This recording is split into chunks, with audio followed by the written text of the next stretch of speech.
Hello, everyone.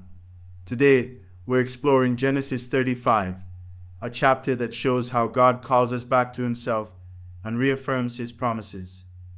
It's the story of Jacob's spiritual renewal, the death of key figures in his life, and the fulfillment of God's covenant. Let's dive in. After the turmoil with Dinah and the revenge on Shechem, God speaks to Jacob, saying, "Go up to Bethel and settle there, and build an altar there to God, who appeared to you when you were fleeing from your brother Esau." Jacob obeys and tells his household to get rid of their foreign gods and purify themselves.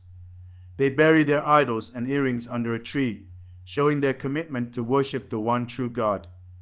This moment marks a spiritual renewal for Jacob and his family as they return to Bethel, the place where Jacob first encountered God.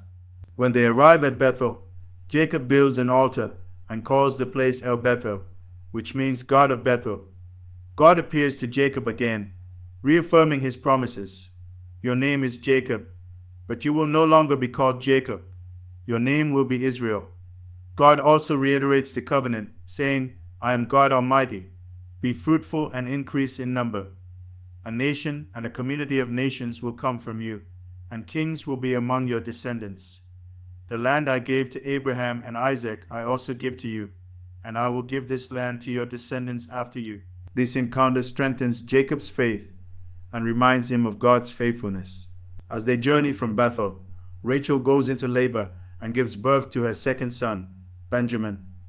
Tragically, Rachel dies during childbirth.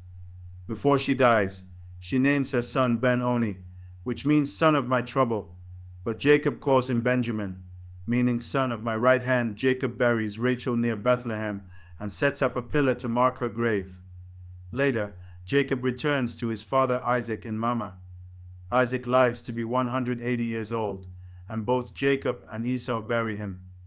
These events mark the end of an era and the passing of the covenant to the next generation.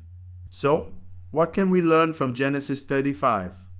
First, God calls us to return to Him and renew our commitment to His promises.